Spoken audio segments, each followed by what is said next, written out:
আসসালামু আলাইকুম, সবাই কেমন আছেন? আশা করি আপনারা সবাই ভালো আছেন, সুস্থ আছেন। আমাদের আজকে যে টপিকের উপর ক্লাস হবে সেটা হচ্ছে চতুর্ভুজ, বহুভুজ এবং বৃত্ত।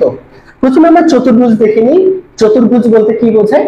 যে চারটা বাহু বিশিষ্ট একটা ক্ষেত্রকে বলা হয় চতুর্ভুজ। অর্থাৎ আমরা এমন একটা চিত্র অঙ্কন করব যেখানে কি থাকবে, চারটা বাহু থাকবে। দেখেন, চারটি বাহু দ্বারা সীমাবদ্ধ ক্ষেত্রই হলো চতুর্ভুজ। সামান্তরিক, রম্বস, বর্গক্ষেত্র। চতুর্ভুজে আবার বিভিন্ন ভাগ আছে। সামান্তরিক আছে, রম্বস, বর্গ, আয়তক্ষেত্র এবং ট্রাপিজিয়াম। মোট কয়টা আমরা পাচ্ছি? একটা, দুইটা, তিনটা, চারটা, পাঁচটা। এগুলো হচ্ছে চতুর্ভুজ। তাহলে আমরা কয়টা ভাগ পেলাম? চতুর্ভুজের আমরা পাঁচটা প্রকার ভেদ পেয়েছি, মনে যেন থাকে সবার। এরপরে সামান্তরিক কি? মনে রাখবেন যে সামান্তরিকের বিপরীত দুইটা বাহু পরস্পর সমান হবে এবং সমদূরত্বে অবস্থান করবে। কি বললাম? সামান্তরিকের পরস্পর দুইটা বাহু সমান হবে। ঠিক আছে, ওকে ভাইয়া। ক্লাসের মধ্যে কারেন্ট চলে গেলে কি করব? সঙ্গে সঙ্গে আমাকে মেসেজ দিতে হবে, ঠিক আছে না?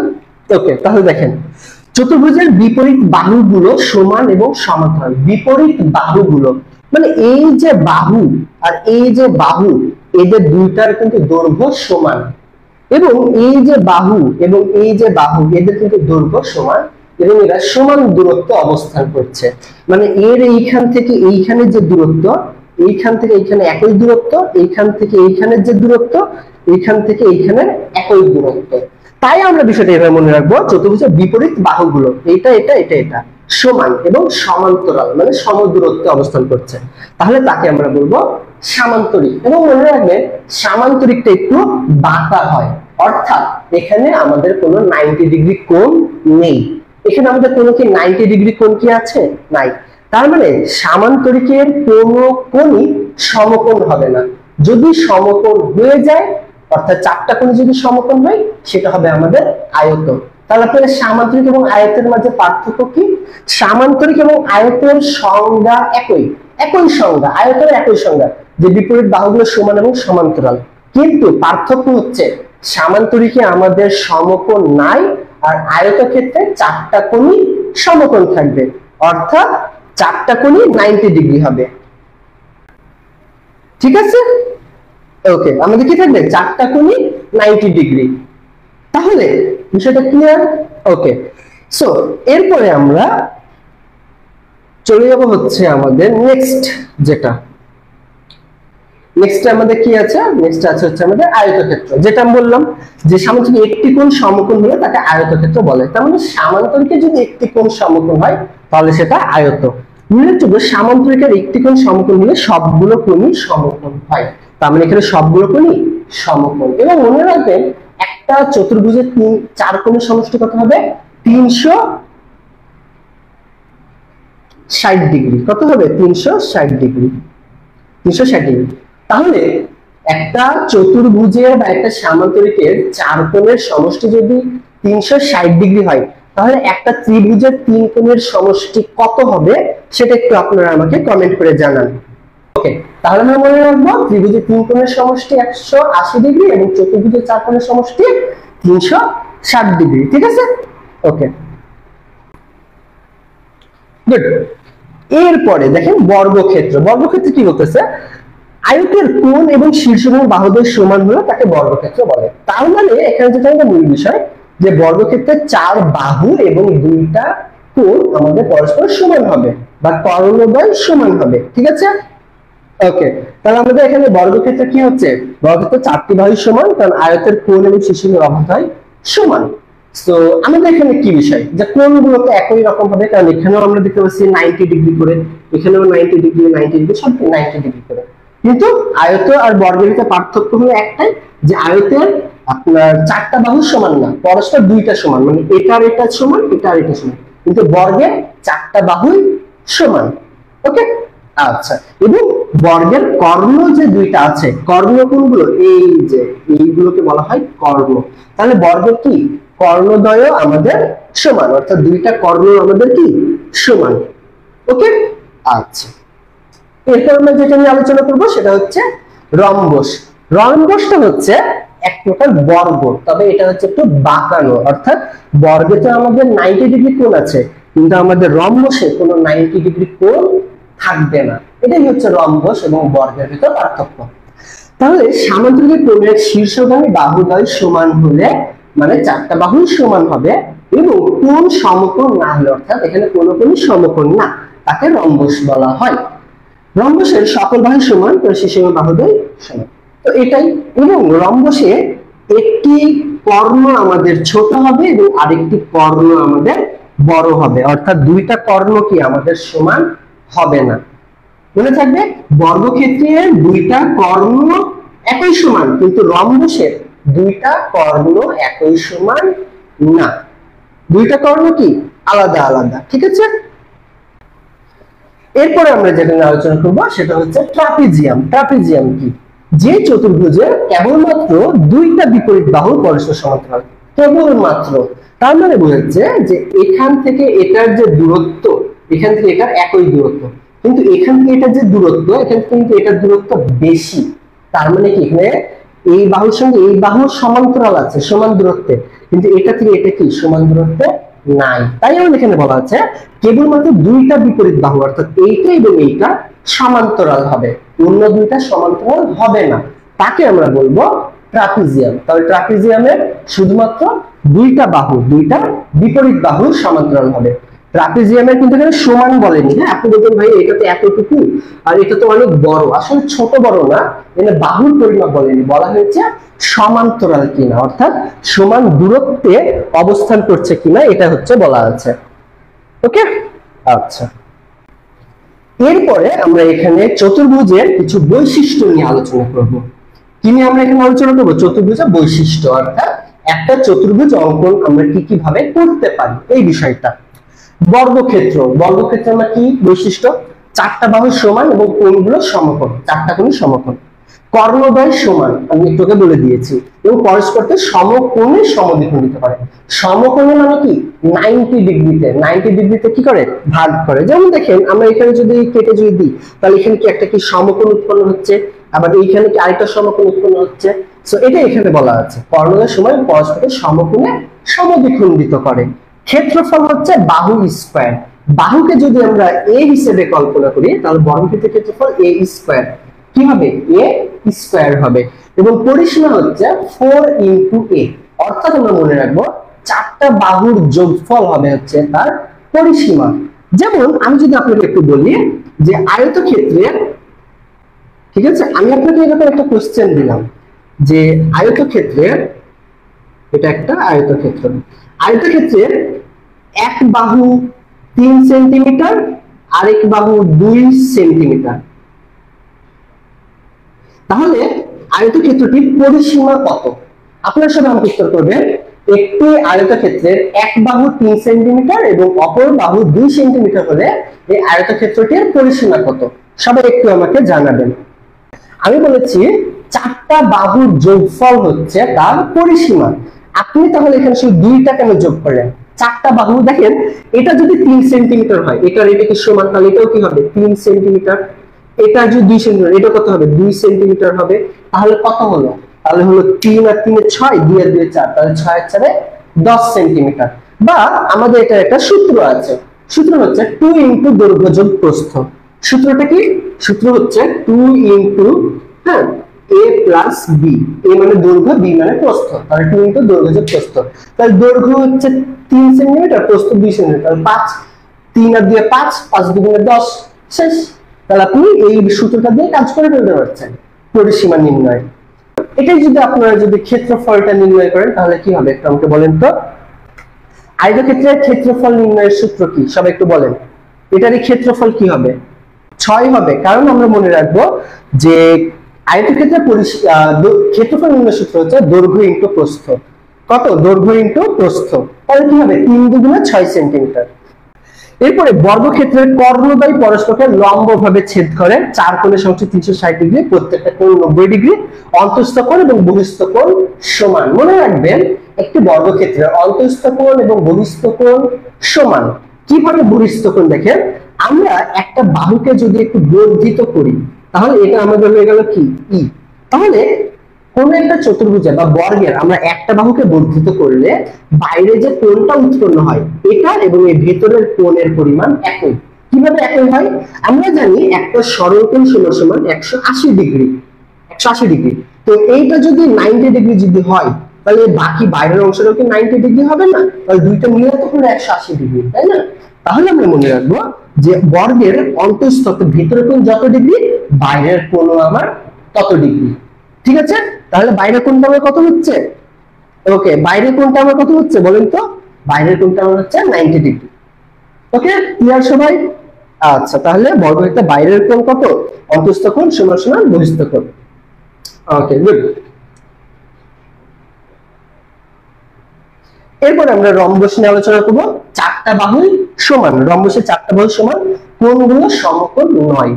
বিপরীত কোণদ্বয় পরস্পর সমান। বিপরীত কোণদ্বয় পরস্পর সমান মানে এই কোণটা যতটুকু এই কোণটা ততটুকু, এই কোণটা যতটুকু এই কোণটাও ততটুকু। ঠিক আছে? তাহলে আপনাকে পরীক্ষাতে বলা হলো যে রম্বসের একটি কোণ 100, রম্বসের একটি কোণ 100 ডিগ্রি হলে তার বিপরীত কোণ কত হবে বলেন তো? রম্বসের একটি কোণ 100 ডিগ্রি হলে তার বিপরীত কোণের পরিমাণ কত? সবাই একটু আমাকে জানান, বলেন কি হবে?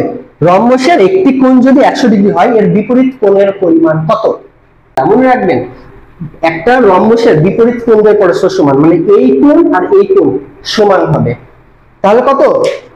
তাহলে মনে রাখবেন রম্বসের বিপরীত কোণ দ্বয় পরস্পর সমান। তাহলে আপনারা বলেন যে এইটা যদি আমাদের 100 হয়, এটা যদি আমাদের 100 হয় তাহলে এইটা আর এইটা সমান। তাহলে এবারে আপনারা আমাকে উত্তর করবেন যে একটা রম্বসের একটি কোণ 100 ডিগ্রি হলে তার সন্নিহিত কোণ কত? তার সন্নিহিত কোণ কত বলেন? বলেন, রম্বসের একটি কোণ 100 ডিগ্রি হলে এর সন্নিহিত কোণের পরিমাণ কত? মানে এই কোণটার পরিমাণ কত সেটা একটু আমাকে জানান দ্রুত। কেন দেখেন, এটা যদি 100 হয় এটাও হবে 100, 200 আমার হয়ে গেল। আমি জানি চার কোণের সমষ্টি হয় কত ডিগ্রি? 360 ডিগ্রি। তাহলে 360 থেকে 100 100 200 যদি আমি যোগ বিয়োগ করে ফেলি তাহলে কত থাকছে? 180। 180 না, কত থাকছে? 160। 160 থাকছে। এটা আর এটা কি অবশ্যই সমান? কারণ এটাকে যদি 80 যদি ধরি তাহলে এটা কেমন 80। তাহলে দেখেন 180 180 180 180, তাহলে 180 দ্বিগুণে 360। সো আপনি বিষয়টা খুব ইজিলি অ্যানসার করে ফেলতে পারবেন। কিভাবে? যদি একটা কোণ 100 ডিগ্রি বলে এর বিপরীত কোণ বললে একই হবে, বিপরীত কোণ একই হবে। সন্নিহিত কোণ বললে আপনি মনে রাখবেন 180 থেকে আমি 100 মাইনাস করে যেটা পাবো সেটা উত্তর, 180 থেকে আমি 100 বিয়োগ করে যেটা পাবো সেটা উত্তর। এবং যদি আপনাকে কোনো কারণে বলা হয় যে একটি কোণের পরিমাণ 100 ডিগ্রি হলে এর সন্নিহিত কোণদ্বয়, এর সন্নিহিত কোণদ্বয়ের সমষ্টি কত? তাহলে আপনার উত্তর করতে হবে কত? এবার একটু বলেন তো। 160 সঠিক উত্তর। কেন?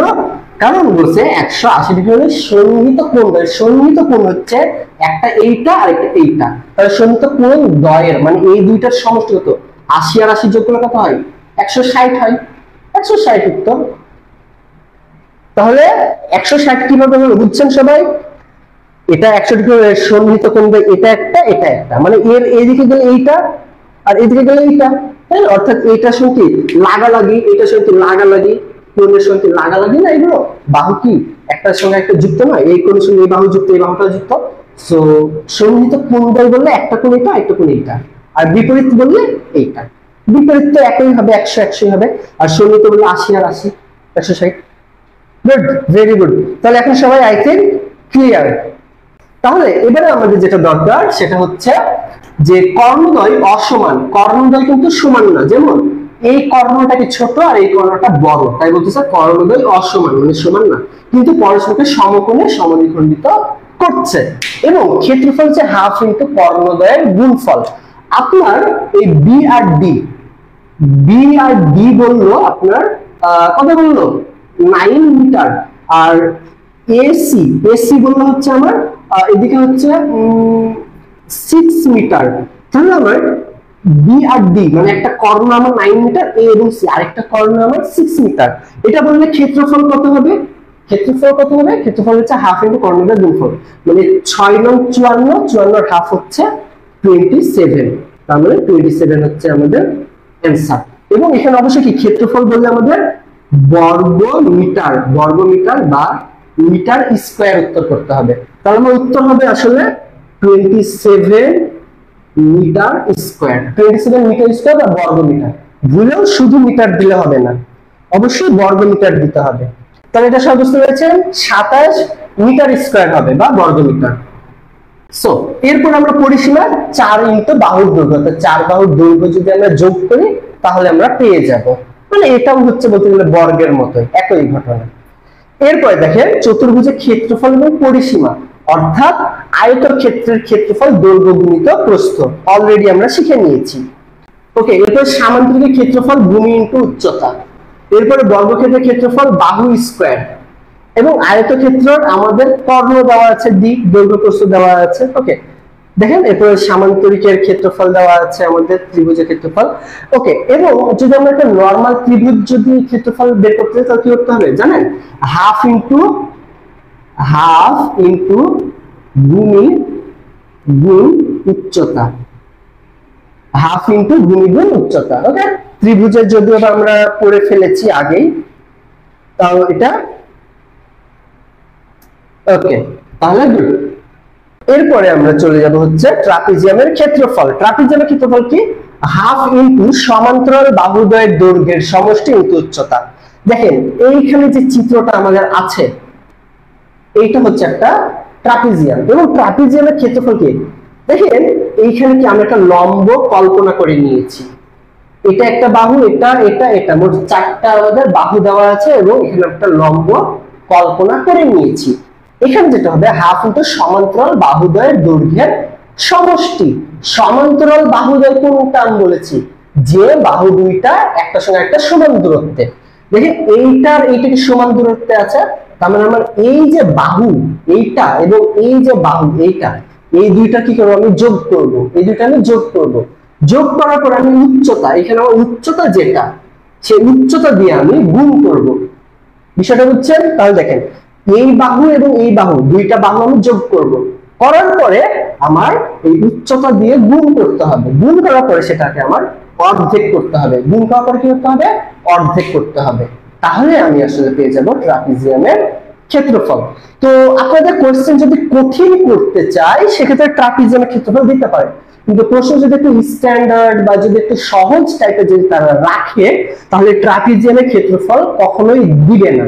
কিন্তু বিএসসি দের দিতেই পারে, ডিপ্লোমাদের দেওয়ার সম্ভাবনা একেবারে নাই, কিন্তু আপনারা যারা বিএসসি আছেন আপনাদের সম্ভাবনা রয়েছে।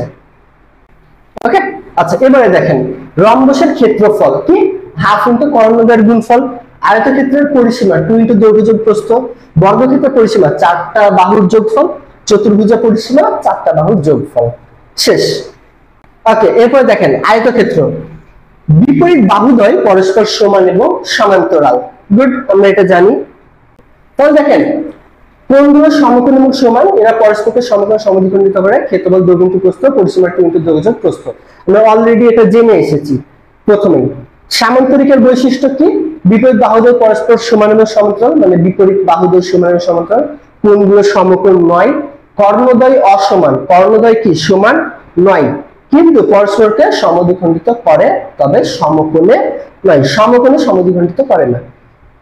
বিপরীত কোণদ্বয় সমান, এই কোণ এই কোণ সমান, এই কোণ এই কোণ সমান, মানে রম্বসের মতো ঘটনা। যে কোনো দুটি সন্নিহিত কোণ পরস্পর সম্পূরক কোণ। সন্নিহিত কোণ বলতে আমাদের বোঝাবে এই কোণ এবং এই কোণ, এই দুইটা কোণ মিলে কি হবে আমাদের? পরস্পর সম্পূরক। আমরা মনে রাখবো দুইটা কোণের সমষ্টি যদি 180 ডিগ্রি হয় তাহলে আমরা সেটাকে বলি সম্পূরক কোণ। কি বলি? দুইটা কোণের সমষ্টি যদি আমাদের 180 ডিগ্রি হয় তাহলে এটাকে আমরা বলবো হচ্ছে সম্পূরক কোণ। কি বলবো আমরা? সম্পূরক কোণ। আর দুইটা কোণের সমষ্টি যদি আমাদের 90 ডিগ্রি হয় তাহলে সেটা বলবো আমরা হচ্ছে পূরক কোণ। কি বলবো আমরা? পূরক কোণ। তো সেক্ষেত্রে আমাদের সামান্তরিকের সন্নিহিত কোণদ্বয়ের সমষ্টি আমাদের কি হবে? যে কোনো দুইটা সন্নিহিত কোণ পরস্পর সম্পূরক কোণ। তার মানে আমার এই কোণটা যদি হয় সাপোজ কত হবে? 120 ডিগ্রি যদি হয়, এই কোণটা যদি আমার 120 ডিগ্রি হয় তাহলে কোণ সি এর পরিমাণ কত? কোণ সি এর পরিমাণ কত বলেন তো আপনারা? তো প্রশ্নটা আপনাদের এইভাবে আসতে পারে যে একটি সামান্তরিকের মানে আগের মতোই আর কি, তাহলে এটা যদি 120 ডিগ্রি তাহলে এটা কত হবে? অবশ্যই 180 বিয়োগ 120, তার মানে আমরা ধরে নিতে পারি আমাদের এই কোণটা হবে 60। কত হবে এটা? 60। যদি আমরা এটা একটু ভুল লিখেছি, এটা এখানে হবে 60, এটা হবে 120, মানে এটা তো আসলে কম, তাই না? এটা যদি বা একটু ভুল হয়েছে, তো এটা হচ্ছে আমাদের কম হবে। হ্যাঁ, আচ্ছা, কর্ণ কর্ণ কর্ণ কর্ণ হচ্ছে এটা, আর এটা হচ্ছে কর্ণ, ঠিক আছে? মানে এক প্রান্ত থেকে অপর প্রান্তের যে মিল, আর এটাকে বলবো কোণ, ঠিক আছে? তাহলে আমরা প্রশ্নটা আসলে হবে এরকম যে এই কোণটা যদি হয় আমার 60 ডিগ্রি, তাহলে এই কোণের পরিমাণ কত, এটা হচ্ছে আমার প্রশ্ন হবে। তাহলে এটাকে আমরা বলবো হচ্ছে 120। ডান। এরপরে আমরা এখানে যে বিষয়টা নিয়ে আলোচনা করব সেটা হচ্ছে কর্ণদ্বয় অসমান। ওকে, আমরা তো দেখে নিয়েছি। আচ্ছা, এরপরে আমরা এখানে যে বিষয়টা দেখব সেটা হচ্ছে যে যে কোনো দুইটা সন্নিহিত কোণ সমদ্বিখণ্ডিত পরস্পর লম্ব, ক্ষেত্রফল সমান ভূমি ইনটু উচ্চতা, পরিসীমা 2 ইনটু সন্নিহিত বাহুদের যোগফল, মানে চারটা বাহুর যোগফল। ট্রাপিজিয়ামের আমরা তো ক্ষেত্রফল দেখলামই, কেবলমাত্র দুইটা বাহু সমান্তরাল, বাকিগুলো তির্যক। ওকে, কেবলমাত্র কি আমাদের ট্রাপিজিয়ামের কেবলমাত্র দুইটা বাহু সমান্তরাল। ওকে, এরপরে আমরা এখানে শর্ত এখানে কিছু দেওয়া আছে যে চতুর্ভুজ কি কিভাবে তৈরি হতে পারে, সেই শর্তটা দেওয়া আছে, এটা আপনার একটু মুখস্থ করতে হবে।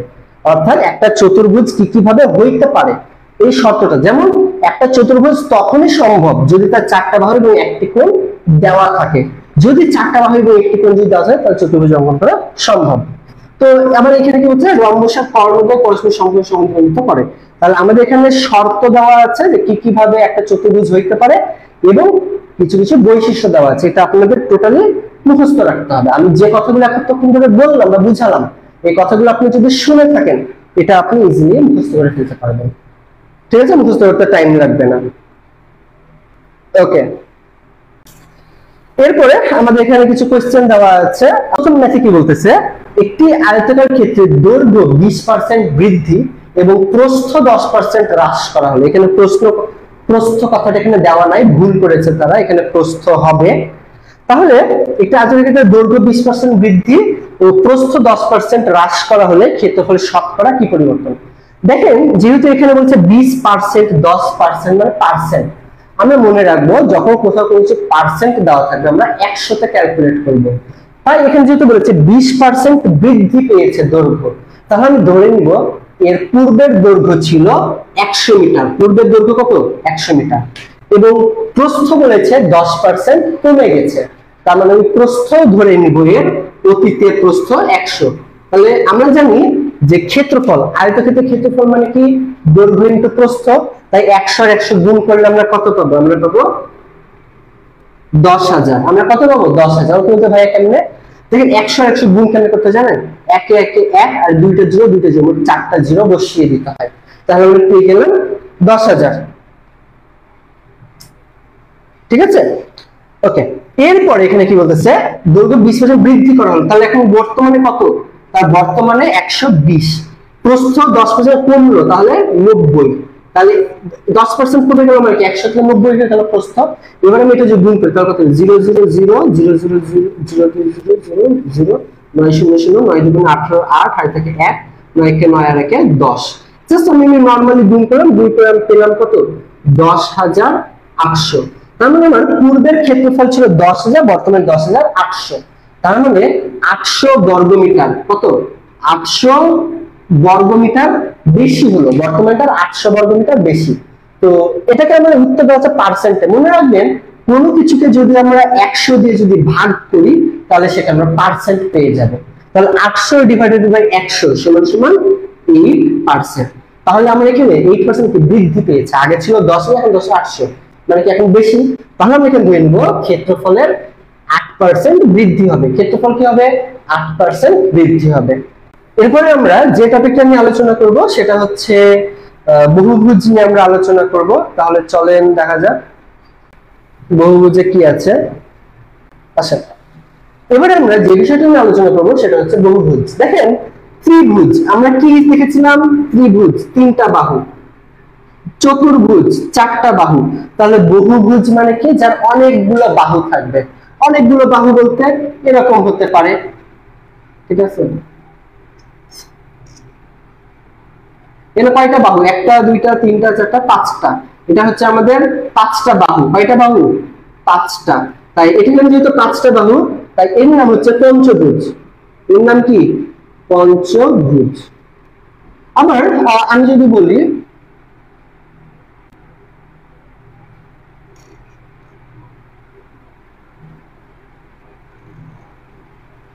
এখানে কয়টা বাহু, একটা দুইটা তিনটা চারটা, কয়টা হয়ে গেছে না বাবা, একটা দুইটা তিনটা চারটা পাঁচটা ছয়টা সাতটা হয়ে গেছে না, একটা দুইটা তিনটা চারটা পাঁচটা ছয়টা সাতটা হয়ে গেছে। যদি আবার তাহলে এটা হচ্ছে আমাদের সপ্তভুজ। বা আমি যদি ষষ্ঠভুজ অঙ্কন করার চেষ্টা করি,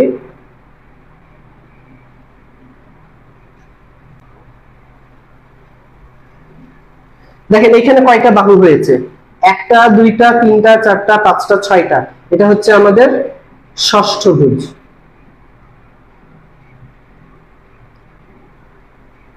এটা হচ্ছে আমাদের ষষ্ঠভুজ, আর এটা হয়ে গেছে আমাদের সপ্তভুজ।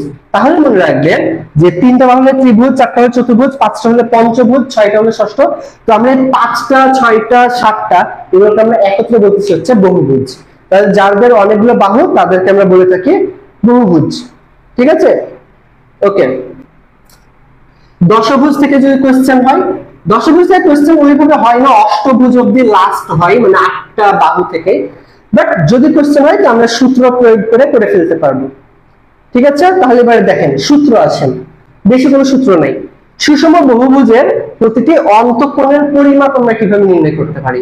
আমরা 180 ইনটু, আমরা এখানে কি লিখবো, 180 ইনটু ব্র্যাকেটের উপরে হচ্ছে n-2 divided by n degree. এই n এর পরিমাণ হচ্ছে, এই যে পঞ্চভুজ হলে n এর পরিমাণ হবে 5, ষষ্ঠভুজ হলে n এর পরিমাণ হবে 6, সপ্তভুজ হলে n এর পরিমাণ হবে 7। তো আমি যদি এখানে একটা যদি ষষ্ঠভুজ নিয়ে যদি আমি চিন্তা করি, এখানে যেটা দেওয়া আছে ষষ্ঠভুজ, এটার যদি আমি প্রতিটি অন্তঃকোণের যদি পরিমাণ যদি বের করতে, যে এই কোণটা কতটুকু, এটা কতটুকু, এটা কতটুকু, আমি এই অন্তঃকোণগুলোর যে পরিমাণ যদি আমি নির্ণয় করতে চাই, তাহলে আমাকে এই সূত্রটা অ্যাপ্লাই করতে হবে। সূত্রটা কি বলতেছে, যে 180 ইনটু ষড়ভুজ মানে কি 6, তাহলে আমি এখানে লিখবো 6 - 2 ডিভাইডেড বাই 6 ডিগ্রি। তাহলে এখানে কত হলো, 180 ইনটু 6 কে 2 বার দিলে 4 ডিভাইড বাই 6। তাহলে এখানে 6 কে 6 3 6 18 30, তাহলে এটা 3 4 12 120 ডিগ্রি। তার মানে একটি ষড়ভুজের আপনার প্রতিটি অন্তঃকোণের পরিমাণ হচ্ছে 120 ডিগ্রি। প্রতিটি অন্তঃকোণের পরিমাণ কত, 120 ডিগ্রি। তাহলে এক্সাম্পলটা আপনি বুঝতে পেরেছেন যে আপনি এখানে বললো সুষম বহুভুজের অন্তঃকোণের পরিমাণ বা একটি ষড়ভুজের প্রতিটি অন্তঃকোণের পরিমাণ কত, আমরা কি করবো, 180 into n-2 divided by n। সূত্র n এর জায়গায় ষড়ভুজ বলছে মানে 6, আমি এখানে 6 লিখে দিলাম, কাটাকাটি করলাম, আমি পেয়ে গেলাম যেখানে প্রতিটা কোণ হচ্ছে আমার 120 ডিগ্রি। তাহলে এখানে মোট কোণের পরিমাণ কত, মোট কোণ হবে হচ্ছে আমার 120 ইনটু 6, তাহলে কত হয়, 6 × 12 72, তার মানে 720 ডিগ্রি। তার মানে একটি ষড়ভুজের সবগুলো কোণের সমষ্টি আমার 720 ডিগ্রি। তাহলে একটি ষড়ভুজের একটি কোণের পরিমাণ হচ্ছে 120 ডিগ্রি, তাহলে এই সমষ্টি কত হবে, 720 ডিগ্রি। এবার আপনি একটি অষ্টভুজের বের করেন, কি করবেন, একটি অষ্টভুজের প্রতিটি অন্তঃকোণের পরিমাণ এবং তাদের সমষ্টি একসঙ্গে কমেন্ট করবেন। হ্যাঁ, চলো এটা আমি সলভ করি। তাহলে আমরা এখানে লিখবো কত, 180 ইনটু আমরা n-2, তাহলে n এর মান কত, 8 - 2 ডিভাইডেড বাই 8, তাই না। তাহলে এবার আমরা এখানে কত করব, 180 গুণিত 8 তে 2 বার দিলে কত হয়, 6 ডিভাইডেড বাই 8। তাহলে এরপরে আমরা এটা কত দিয়ে কাটতে পারি, আমরা 8 আর এই 8 কে আমরা এখানে 4 দিয়ে আমরা কাটতে পারি। 4 দিয়ে যদি আমরা এটাকে যদি কাটি তাহলে কত হয়, 2 হয়। আর এটাকে যদি আমরা কাটি তাহলে এদিকে আমার হয় 4 × 25 = 100, আর এদিকে হচ্ছে 4 × 10 = 4 × 20 = 80। তাহলে 25 আর 20 কত হয় 45 হয়। তাহলে আমরা 4 দিয়ে যদি 180 কে যদি কাটি তাহলে আমার কত হবে 45 হবে। ঠিক আছে, আমার এখানে হবে হচ্ছে 45 ইনটু 45,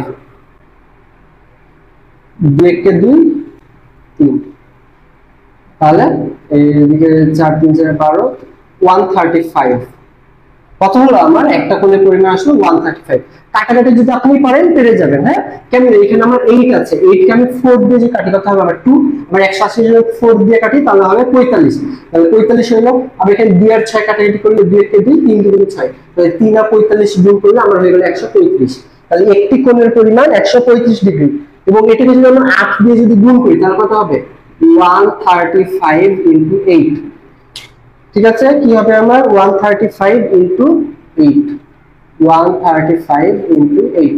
তাহলে যে 5 8 40 0 আর থেকে 4 আর 2 3 8 24 28 8 আর থেকে 2 আর থেকে 8 আর 2 10, গুড 1080। তাহলে আমরা পেয়ে গেছি। সবাই পারবেন পরীক্ষাতে যেটারই মানটুকু ষষ্ঠভুজ সপ্তভুজ অষ্টভুজ নবমভুজ দশভুজ একটু আগে যেটা কমেন্ট করেছে একজন, তাহলে দশভুজ থাকলেও পারবেন। আই থিংক এবার পারবেন, তাই না? দশভুজ যদি দিয়ে দেয় তাহলে তো পারা যাবে, কোনো বিষয়ই না। ওকে গুড, দশভুজ দিলে তো আপনার ক্যালকুলেশন করলে আরো সহজ। তাহলে আপনি এবার দশভুজ একটা বের করেন। দশভুজ একটা বের করতে 10 সেকেন্ড সময় লাগবে। এবারে দেখেন বহুভুজের অন্তঃস্থ কোণগুলোর সমষ্টি কিভাবে নির্ণয় করতে হয়, n-2 ইনটু 180। তাহলে আমরা সমষ্টি পেয়ে যাব, বা আমি আপনাদেরকে যেভাবে শিখালাম এইভাবে করেও আপনি বের করতে পারেন, বা চাইলে এইভাবে করে বের করতে পারেন। ঠিক আছে, তো এইভাবে করে বের করতে হলে কি করতে হবে, দশভুজের জন্য কি করতে হবে 10 বিয়োগ 2 তাহলে কত হলো 8, 8 এর সঙ্গে যদি 180 আপনি গুণ করেন পেয়ে যাবেন। অষ্টভুজ 8 থেকে 2 বিয়োগ করলে 6, 6 সঙ্গে আপনি 180 গুণ করবেন পেয়ে যাবেন আপনি সমষ্টি। ওকে, এরপরে দেখেন বহুভুজের বহিস্থ কোণগুলোর সমষ্টি 360 ডিগ্রি। সবসময় মনে রাখবেন বহুভুজের বহিস্থ কোণগুলোর সমষ্টি 360 ডিগ্রি। কোণগুলোর সমষ্টি কত 360 ডিগ্রি, মুখস্থ রাখবেন, মুখস্থ। বহুভুজের বহিস্থ কোণগুলোর সমষ্টি 360 ডিগ্রি। ঠিক আছে, ওকে গুড। তাহলে এখানে আমাদের যে ম্যাথগুলো যে আছে না, দেখেন একটি সুষম বহুভুজে একটি বহিস্থ কোণের পরিমাণ 35 ডিগ্রি হলে বহুভুজের বাহুর সংখ্যা কত হবে? প্রশ্ন একটু বোঝার চেষ্টা করেন। দেখেন বহুভুজের বাহুর সংখ্যা ধরি আমরা x, সুষম বহুভুজের বহিস্থ কোণগুলোর সমষ্টি 360 ডিগ্রি।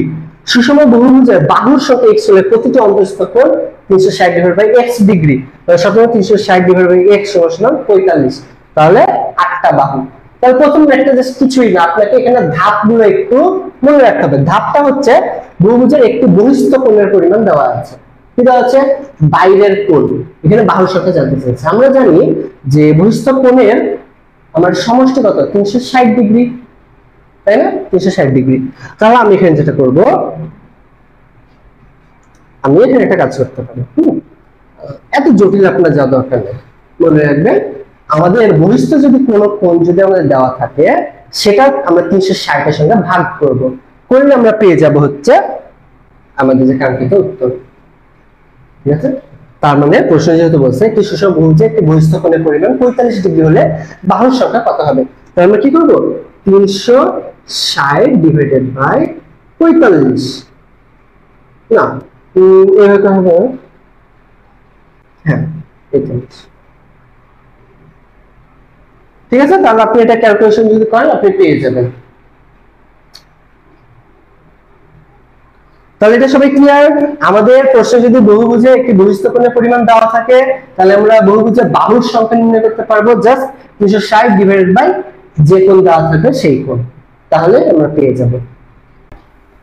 এবং যদি আপনার বাহুর সংখ্যা যদি দেওয়া থাকে তাহলে কোণ বের করতে পারবেন। সাপোজ আপনার দেওয়া আছে বাহুর সংখ্যা 10টি, তাহলে কোণের পরিমাণ কত? আপনি যদি 360 ডিভাইডেড বাই 10 মানে 36 পাবেন। সো যদি আপনার বাহুর সংখ্যা জানতে চাই তাহলে আপনি কোণ দিয়ে ভাগ করবেন, যদি আপনার কোণ জানতে চাই তাহলে আপনি 360 ডিভাইডেড বাই বাহুর সংখ্যা, তাহলে আপনি কোণ পেয়ে যাবেন। সিম্পল। ওকে, এরপরে দেখেন বর্গক্ষেত্রের আপনার কর্ণের দৈর্ঘ্য কত?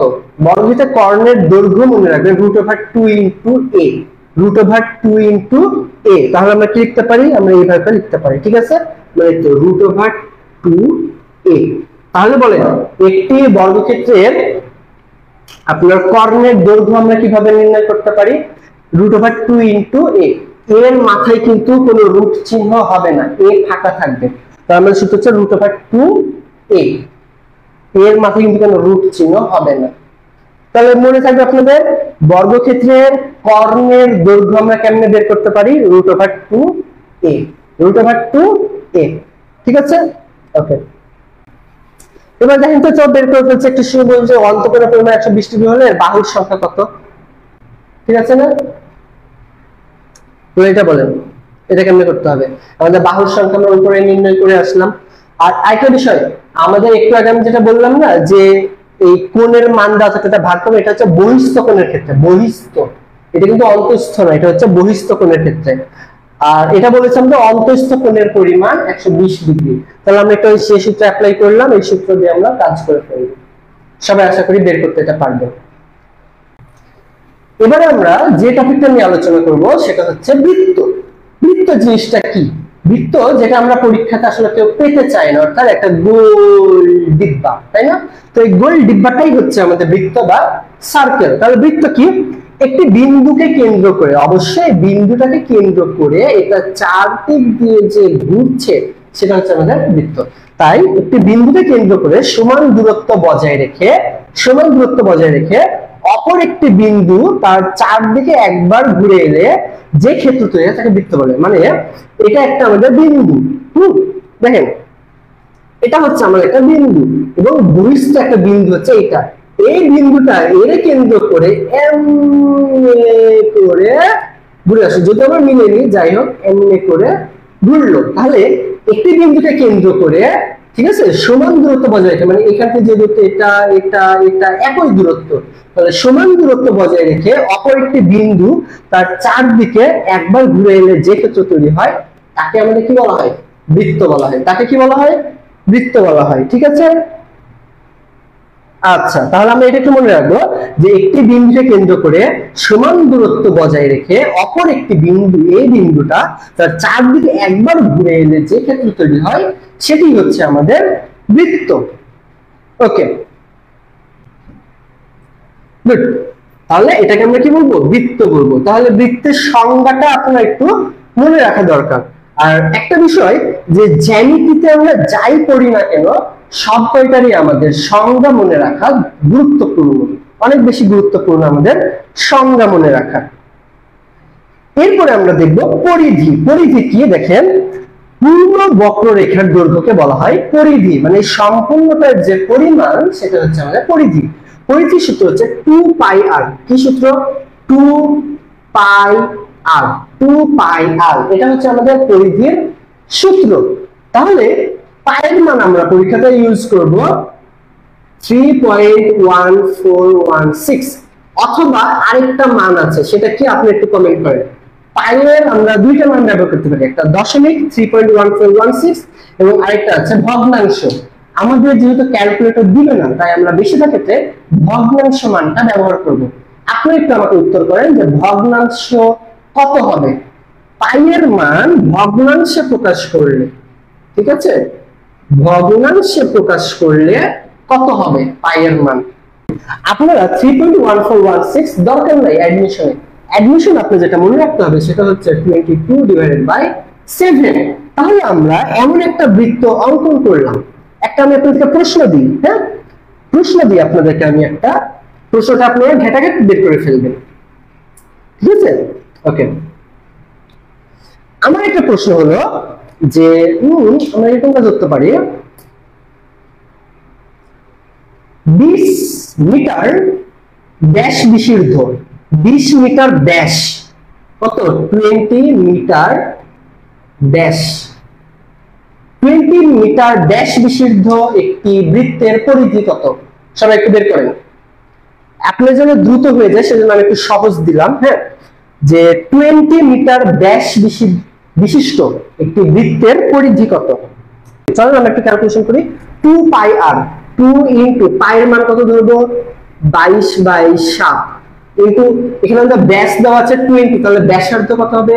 ব্যাসার্ধ হবে হচ্ছে আমাদের 10। মনে রাখবেন ব্যাসার্ধ আর আর মানে হচ্ছে ব্যাসার্ধ, আমাদের সূত্র হচ্ছে ব্যাসার্ধ, আর হচ্ছে ব্যাস, তাহলে আমার ব্যাসার্ধ হবে 10, তাহলে আমি এখানে লিখবো 10। এবার আমাকে এখানে যে কাজটা করতে হবে সেটা কি দেখেন, যে এখানে এই 10 এর 2 গুণ করলে কত হয়? 22। হ্যাঁ, বা আমরা চাইলে এখানে এবার হ্যাঁ যে 22 দুগুণে কত হয়? 44, 44 আর 10 এ 440। আমরা এখানে পেলাম হচ্ছে 440 ডিভাইডেড বাই 7। ঠিক আছে, আমরা এটা পেলাম। এবার আমরা কি করব? এখানে এবার আমরা ভাগ করব।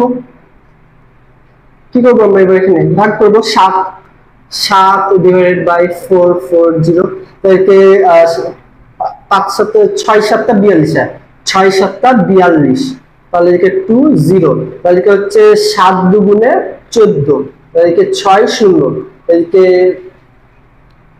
এখানে আমরা একটা দশমিক নিতে হবে।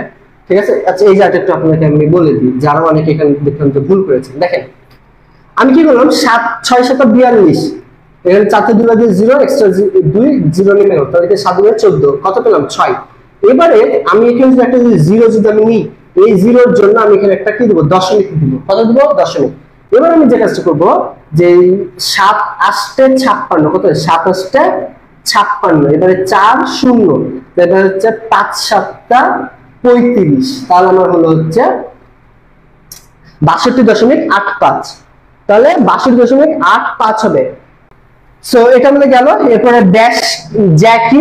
চাপ কি? পরিধির যে কোনো অংশকে চাপ বলা হয়, মানে এটা একটা চাপ, এটা একটা চাপ, এটা চাপ, মানে যে কোনো অংশকে আমাদের চাপ বলা হয়। জ্যা পরিধির যে কোনো দুইটা বিন্দুর সংযোজক সরলরেখা, মানে এইখান থেকে এটা যে মিলেছে, তাহলে এইটা হচ্ছে একটা জ্যা। এবারে কি বলতেছে, যে ব্যাস বৃত্তের কেন্দ্রগামী, মানে এটা বৃত্তের যে কেন্দ্র, বৃত্তের কেন্দ্রগামী সকল জ্যাই ব্যাস, মানে বৃত্তের কেন্দ্র দিয়ে এই প্রান্ত থেকে ওই প্রান্ত অবধি কোনো কিছু মিলিত হয়, তাহলে সেটাই হচ্ছে আমাদের ব্যাস। সেটা কি? আমাদের ব্যাস। আবার আমরা এটাকে যদি এভাবে যদি করি, এই তো এটা একটা মাথা, এটা বিন্দু, এটা একটা মাথা, তাহলে আমি এইখান থেকে নিয়ে এসে যদি মিলাই দিই, তাহলে আমার এইটা কি? এটা হচ্ছে একটা জ্যা এবং এটা একটা ব্যাস। এবং মনে রাখবেন বৃত্তের বৃহত্তম জ্যা হচ্ছে বৃত্তের ব্যাস, বৃত্তের বৃহত্তম জ্যা হচ্ছে বৃত্তের ব্যাস, বা আমরা এভাবে বলতে পারি বৃত্তের ব্যাস হচ্ছে বৃত্তের সব থেকে বড় জ্যা। তাহলে আমরা এখানে এইটা থেকে এইটা, এটাও কি একটা জ্যা এবং এটা একটা ব্যাস, কিন্তু এটা থেকে এটা কি? এটা হচ্ছে শুধুমাত্র জ্যা, এটা ব্যাস না, ব্যাসার্ধ না। ব্যাসার্ধ কি? এইখান থেকে এতটুকু হচ্ছে ব্যাসার্ধ, এখান থেকে এতটুকু হচ্ছে ব্যাসার্ধ, মানে ব্যাসের অর্ধেক হচ্ছে ব্যাসার্ধ। তাহলে এটা দেখেন যে কেন্দ্র থেকে পরিধি পর্যন্ত দূরত্বকে আমাদের বলা হয় ব্যাসার্ধ, মানে এটা কেন্দ্র, কেন্দ্র থেকে এটা কি? পরিধি, কেন্দ্র থেকে পরিধি পর্যন্ত দূরত্বকে আমাদের বলা হয় ব্যাসার্ধ। এরপরে আমরা এখানে যে অনুসিদ্ধান্ত বা আমরা কি কিভাবে একটা বৃত্ত অঙ্কন করতে পারি। বৃত্তের কোন বিন্দুতে একটি মাত্র স্পর্শক অঙ্কন সম্ভব। তারপর স্পর্শ বিন্দুতে স্পর্শকের উপর অঙ্কিত লম্ব হবে কেন্দ্রগামী, মানে কেন্দ্র দিয়ে। এবং আরেকটা বিষয়, আপনারা যখন এগুলো যখন করবেন না প্র্যাকটিস, অবশ্যই চিত্র অঙ্কন করে প্র্যাকটিস করবেন, মানে ছোট করে, জাস্ট রাফের মতো করে করবেন। ঠিক আছে, ওকে।